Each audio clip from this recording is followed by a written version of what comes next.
Welcome to Sawtooth Sunday. What's up, guys? Hope y'all are doing well. So for this one, I'm a little busy. I had to go to work already, so I'm kind of in the work garb right now. Got to do payroll and then pretty much got to go back. So enough time for a quick workout, quick video, and we out again. So a little bit busy this Sunday, so I apologize. The video probably gonna be a little different than normal, but I'll try to do the best I can with it. I got to start this video off with thanks, and basically I got to thank everybody who's sent something my way.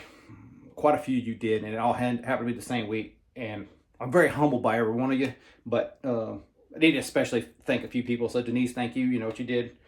Chris, I did a knife for Chris, and I'm gonna put his knife in right here, but Chris donated a SOG, which I don't know what model the SOG this is. It's kind of a lesser expensive, but I've never seen a liner lock with the like a G10 kind of covered up on it. It's kind of different. So it kind of sort of tries to make it feel like a frame lock, but it's, I don't know. Whatever it is, I'm going to grind it. I think it's fairly inexpensive steel. I'm going to grind it, and then it'll go on a giveaway soon enough here. And he also gifted a Leatherman, and forgive me because I don't know Leatherman's like some of you other guys do. Leatherman Signal. He also donated that one. So once again, that's going to go on a giveaway in the future too. So thank you, Chris. Hope you enjoy your knife. I don't think you've got it yet, but hopefully tomorrow or the next day you'll get it. Brother Five Door, you shocked me. Very humbled by this too. This is not something he didn't even mention it or anything. It's just odd. Like, all right, so Doug and I have become friends kind of on this whole, Instagram, YouTube kind of thing. I see Five Door everywhere. Like, he's a huge member of the knife community. I don't know if he doesn't know that I like pans or whatever else. And I'll explain that in a second. But yeah, I EDC normally the Hinder Investigator, mainly because it's small enough. I'll just not go too much in this EDC shit. But Ken Faulkner actually had a good video on EDC the other day and how you get sucked into it from the knife community. But yeah, both of those are suckers from the knife community. But I carry this minimalist wallet, and I usually put the Hinder Investigator on the side. That's how I usually carry my stuff. But anyhow, Doug being Doug, knowing how I am, like, he knows I like big stuff and heavy stuff. It's just, the Hinder works because it's a minimalist type setup. Because I gotta fit another knife and keys and whatever else I need to do in that pocket. So you gotta keep the minimal stuff to a minimum, and the cool stuff gotta leave room for it. Anyhow, sorry y'all. Already 2 minutes in rambling. I might have drank a little coffee this morning too. Doug thought this would be a cool thing that I would like, and he was 100% accurate. So this is a stainless steel tactile turn pen, which I think I have one tactile turn. Most of mine are that tie something or other. What do they call it? I don't know. I have to show y'all in another video. But I got several of the tie pins and some Zerk pins or whatever else. The main thing that I got those for is because Hot Rod likes those style pins. She likes the inserts versus the like regular big pins or whatever else. And she keeps in the office. I got one for doing business stuff, but for the most part, they're hers. That Investigator was supposed to be hers, but ended up being mine. Anyhow, sorry y'all. Look at the engraving on that pocket clip. Can y'all read it? Yeah, there it goes. He got Sawtooth engraved or lasered on the pocket clip for me. How cool is that, man? So anyway, bolt action pan, stainless. It's an overweight, oversized diameter. To actually, man, honestly, I can't think of a better pan weight-wise and feel-wise in the hand. It's got a little texture to it, but not too much. Such a freaking cool gift, dude. Like, thank you, bro. Thank you. I got to do payroll in here in a second. I'm definitely going to be using this one, so thank you. I really appreciate the hell out of it, man. Like, it was a shock because he never even mentioned anything about pens. I don't think I usually talk about pens at all. But, perfect. Now, this one, I don't know who to thank for y'all.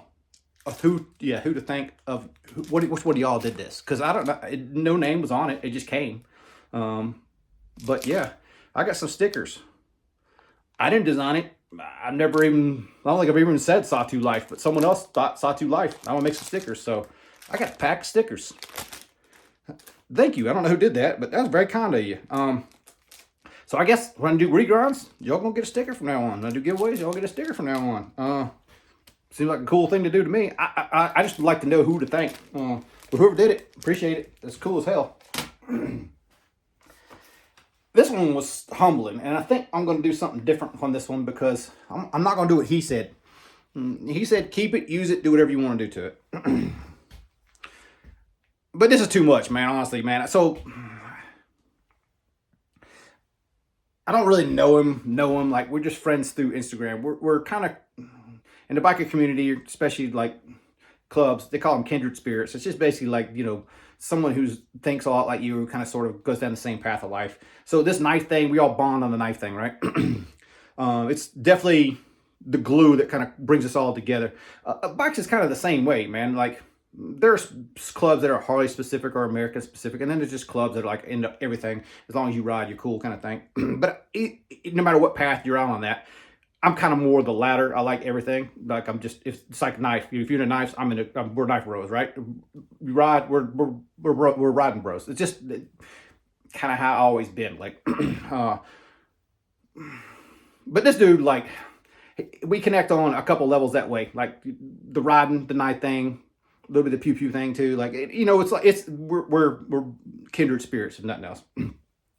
He'd been looking for a sawtooth. He put a post out on, I think, on Facebook, looking for a sawtooth. I have had, or currently had, 4 sawtooths at the time, and I get people that's asking me for sawtooths. So I let a couple go.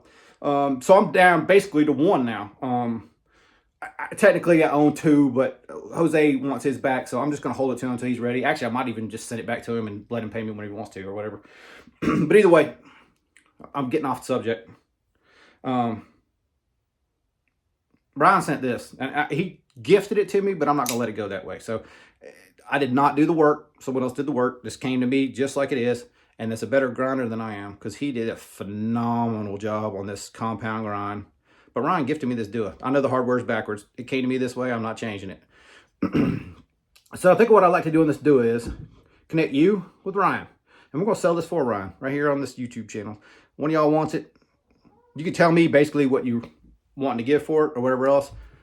You don't have to do it in the comments. If you don't got Instagram or Facebook, one of them ones, I'm on both of those. Y'all can find me there. If you don't know any ones, because I found somebody this week that wanted to work from regrinds but didn't want to do the social media thing. I don't have a public email. I don't want to run this like a business. I already run one business. This is fun. This is not business. So I apologize. I don't have a way to contact me. If you don't know somebody that has one of those, there's not a whole lot I can really do at the moment. Like, I'm not taking it to that level right now. This is strictly for fun. And then, if I hadn't already said it, I don't charge for regrinds. All I charge for is, now I'm not charging. I'm just going to ask for shipping costs back after you receive the knife and you like it. Okay. So contact me, Instagram, Facebook. I'm not going to take the money directly. I want you to pay Ron. And y'all can work out the details, but just tell me, you know, you're interested, you want to work it out with Ron, or you can just tell me what you offer for the knife or whatever else. But this is a slick Dua. Like, I've handled a lot of the Duas. And I got big mitts, man, so honestly the Dua is just too small for me, and I think he said the same thing for him too. But as far as Duas go, you've seen a couple of these hole mods. These are way better for me, for big hands, to get in there and get that thing. And, you know, it's, if you choke up, you know, like a Strider, if you use this as like an actual finger grip, you can get all 4 on it. It's not too bad. Like, I mean, I'm swallowing the knife, no doubt about it. But if I needed a knife, I mean, I've carried little knives before. This is a great little knife. It's just, the Dua for me is just one that, I just never connected with the Dua personally. They're great knives. They're very much, what do they do with my sawtooth?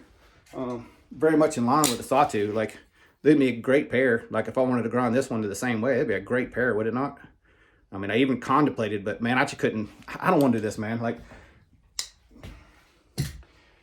it means a lot that someone would try to give me this, but let's let it sell, okay? So I'm gonna get off this now. You want to hit me up, I'll connect you, and we'll make it work out. I know it's not what you want to run, but that's kind of what I want to do for you. All right. So last week, where's this sucker at? Last week was kind of weird. Like, it's kind of weird because Christmas, New Year's, I had a little bit of time off, and I was like, man, I'm getting through some work. I'm enjoying it and getting through it. And now I'm kind of bogging back down because regular work life setting back in. It, you know, sometimes consumes more time than I want it to, but it's just how it is. But I had showed you this little Artisan. I don't even know what the name of it is. The Studio model. Let's call it that. So I did a little regrind on it. Not fancy on the finish, but just a nice little regrind. And kind of what I did different on this one. I try something a little different every one of them. But what I did on this one is kind of kept it thick. I went all the way back to as thin as I could get it. So back here is way thin, and it kind of progressively gets to a thicker edge. I really like how this one came out. Grind-wise, it was pretty good of a challenge. And I like everything, because it now has swept. I got it. It's just barely a little recurve back, kind of swept back up. It don't recurve back down, but it has that sweep. So like you're coming through something, you can definitely get in that belly now. What surprised me about this one? I carried it for a day and a half. What surprised me about this one? How much I like it. I really like this thing. I'm really surprised at how much. Sometimes knives surprise you. And now I'm gonna say it from the fidget point of view. I've used it a couple times, but man, I gotta go fast. I can't sharpen like I want to. I just sharpen on the belt, get a decent edge to start with, and then really it needs to go to stones. But you know, it's just how it is, man. Like I just don't have time to do everything. You got to choose what you want to do. All right, I just rambling. Like I can't try to keep up with myself here. This thing has turned into a fidget magnet, man. Like, especially driving the car, this thing is super fidgety, man. So like for a fidget knife, it's great. So I bought this one because I knew it was full tie, wasn't relieved. Like there's not very many production Chinese knives that are that way. And just from the start with had a pretty, I won't say it's a thick grind, but it was definitely a little more on the harder use knife front, with not so much on the back. Balance was a little bit off. It just didn't work out like it wants to. Now I think the balance is a little bit better for me, especially when you choke up to that grip right there, which is more or less how I'd use it. When I'm back in here in this back, I could fit in here. You can kind of see how my hand's gonna lay here. I can kind of fit in here, but I'm jammed in. Like it's kind of like 80s, you know, like the 80-10 or whatever else. You jammed up kind of in there. Same thing kind of on this one. It kind of wants to pull you up in there, and I got a little meat. I mean, I ain't saying I can't fit in there. I can fit in there, but it's just not comfortable, right? So I'd go to that forward grip, just kind of like I do Striders too. The one thing I did see on this one was kind of bad. If you get meaty fingers like me, and I put my hand, let's see if I can turn it where y'all can see it. If I'm going a thumb flip like this and see how my finger's up here, when the blade comes up, it'll pinch me right there. I don't know if I can see even in the video or not. Can you see that? Yeah, it's pinching me like kind of right there. The meat of my finger is. So I got to kind of get my finger out of the way. But it's fun, man. It's a fun knife to finger flick and thumb flick too. But just a fun knife. Like not too crazy drop shutty. The way I ground it, it's a little light in the blade. So it's lighter in the blade, not light in the blade. It's lighter in the blade. And maybe that helps the whole drop shutty thing. But man, I'm kind of impressed. Like I bought this one to give it away, and now I'm like, I don't know, I might want to hang on this one for a minute. We'll see. This may be in a giveaway sooner or later, but I think I want to send this to JD and then a couple other people to check out, because JD had mentioned this one that he wanted to check it out, or now it's already been modified, so you don't know what the stock one is. But hey, you still get to check out the knife, see if you like it. Maybe you would check it out. rolling through. I can't quit buying stuff. Sometimes I see deals on things or something to spark my interest, and I'm like, I just gotta try it, man. Like, I need to quit spending money. It's you know, all of us getting that whole predicament. But that's one popped up. I got another one of these, but it's a larger one. But this one came from Eric, which I knew Eric. I knew his name from Instagram. I didn't know him on Blade Forums. Contacted on Blade Forums. That's where I bought it from. And Eric, if you happen to see the video, I just don't know how to leave feedback, bro. I'd leave it for you, but I tried. It's something about it won't let me do it. So this is a Recluse, but this is the medium version. The interesting thing about this one, let's see if I got something wrong. Yeah, there we go. Interesting thing about this one is it's basically the size of what normal people would say EDC. So this is a Project X, and you can see that the DSK is just about the same size. So it's a little more on the normal large, what normal people would call it. Let's put it this way, you 95%ers would call this a large knife. Us 5%ers, kind of a medium to, you know, somewhat smaller knife. Probably one of the same length as, like, you know, your Sabenzas, Unizons, that sort of thing. But it's still got the exact same thicknesses that the regular DSK has. So it's a beefy little guy at this size, which is really cool. But this one came in pretty minty, man. I mean, if Eric used it, he didn't use it much at all. Like, I'm pretty sure that's minty. The only thing that has me thinking it might be modified is you don't see DSK blast hardware, like, especially like hardware in the back and the front. Like, you just don't see DSK do that. So I can't say it's not done by DSK, but it looks like it could have been blasted secondary market versus primary. You never know. Like, and I don't say I don't care. It's still a cool knife, and I don't give a shit. I've done the same thing on some of mine, blasted the hardware, but you don't see Dan do that often. And not saying he doesn't. I just don't see it that often. But anyway, I got this one. I dug it. I do dig it. I'm not dug it. I do dig it. But Denise had mentioned something about a Skike earlier. Me and Kirk were talking about Skikes earlier, and I want to lend one to her, and I'm going to lend this one to her too. So, Denise, you see this, I'm going to lend this to you, let you check it out. the reason I say that is there's some knives that are like,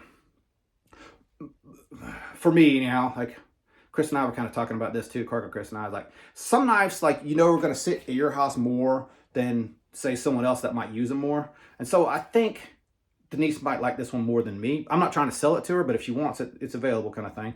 And if not, then it's fine. I don't care. I just know that this is probably going to sit here more than get carried. Fine to keep it in the collection, but hey, you know, like either way. But yeah, really cool knife. It come down to a thin. You can see he did the compound grind on this one. Hopefully it comes out in the video. Sometimes I can't see the video for shit. Someone says you take my sunglasses off, but you know what? I don't feel like it. But thick up front. There you go. I can see it good there. Thick up front, kind of thin back here. He did a real good job getting that thin back here. Steep, but thin. Cool knife to pick up. I enjoyed this one. So I got a ton of work in right now. Let's see. Y'all bear with me a minute here. There we go. Denise's stuff. I'm about halfway through Denise's. I do things like first come, first serve, more or less. Like whatever gets to me first, we'll go out first, kind of thing. Or I'll try to work on first. What are we going to start with? So Denise, I need you to watch this to make sure that you do or don't like these finishes, because my tumbler broke. It just, you know, tumbler's one of those things, you put the stuff in there, kind of walk away from it, come back and check it kind of thing. Well, I came back and it's fried. You can smell the electrical smell from it, but that's what happens with tumblers. They don't last. Like, they're just all cheap crap. So let me read the note so I can make sure that you guys see what she said. She said, regrind if possible, stonewash blade, scales, and clip. So this is Hoback. I can't remember the name of the Hoback. And you can see this section right here. It's a little lighter than the rest of it. And that's probably where it got busted at when the tumbler busted. It just kind of vibrated right here a little more than the rest, because it's basically in position, just zzz, and it did a little on the back side, but the pocket clip kind of covered it. So I'll regrind it, but that regrind is done. I was playing with finishes on this. That regrind was done, and then it was stonewashed. And I haven't put the final bevel on it because Denise, I need you to make the call whether this is stonewashed enough for you. You want me to do something different with this? What you want to make the call on. Same with the pocket clip. So not all Hobacks are finished the same. That much I can tell you, because I have another one in here that I'm gonna show you in a minute. Oh, this one, is this the one? No, this is not the one. Okay. Yeah, this one's all right. So quick review of the knife. Like, this is 100% definitely a Chinese knife. I don't know that he ever claimed it was or not. Like, you know, the whole Hoback thing. I'm not gonna try to get into that because unfortunately it's one of my most popular, it is my most popular video. I hate the fact that it is, so I'm not going to get into the Hoback Chinesium but part of it, but this one's definitely a Chinese one. Everything on it's metric, threads, everything. So 100% Chinese on that one. Denise, make the call for me on that one, if you would. I'm just going to sit here for a second. This is another Hoback. I actually own this one. It was a similar version. I think mine was stonewashed. I can't remember. She said, regrind if possible, stonewash blade, scales, clip, back spacer. So same thing on this one. I regrind it, and then I stonewashed it, so it's not that crispy clean, but you can still see the nice lines. I liked how the compound came out the front. It worked out really well. So it's still kind of robust up front, but it's got a nice sweeping hollow grind on it. It's not super thin. It's thin. Yeah, it's thin, but it's not like super thin. I could have took it thinner, but like I'm trying to, it's a judgment call for me, how I think you're going to use the knife versus how the knife is and that sort of thing. So this was kind of a judgment call. I'll call it as medium on the thickness, but if you know you want a slicer, like a super thin grind or something like that, you just let me know, and I'll try to get it as close to dialed in as you want for future people. And then the stonewash on this one as well. You can also see, let me show you here and here where I slightly got into it when I was doing this. It's just part of me grinding on a belt versus doing it on a machine. A machine with clearance, you know, you can program that in where it'll miss that kind of sort of thing. I really, you know, from the geometry of it, I couldn't really miss it without with doing the flat. So it just kind of is one of those things. So stonewashing this one is not drastic, but hopefully this is enough image to let you know how you like it. But stonewash on this one, even the blade was stonewashed, not heavy at all, but it's stonewashed.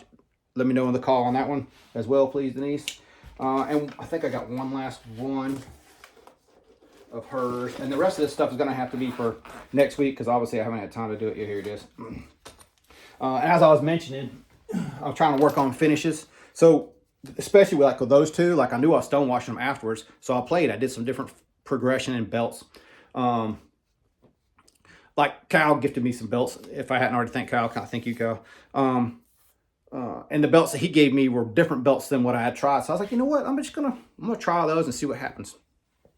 And I've come to find out, basically, I kind of already knew, but you kind of got to prove it to yourself kind of thing. Like how I wanted to go about doing better finishes. And so like even that Artisan I showed you a minute ago, I know if I did that now, I would do a better job because I have a better idea how I want to finish it.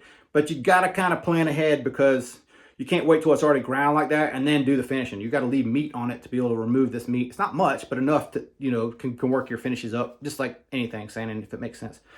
So this one I showed on Instagram Friday. So you can see this one has a much higher finish than what I've been doing on most of these. It's semi-reflective. And this is basically Trizac progression. So I started with those belts like I was mentioning. Cal gives me one Trizac. It's actually rougher. So it's an A165, which is one of the roughest. It's backwards for there. So as you go lower number, it's finer grit. It's backwards from regular sandpaper.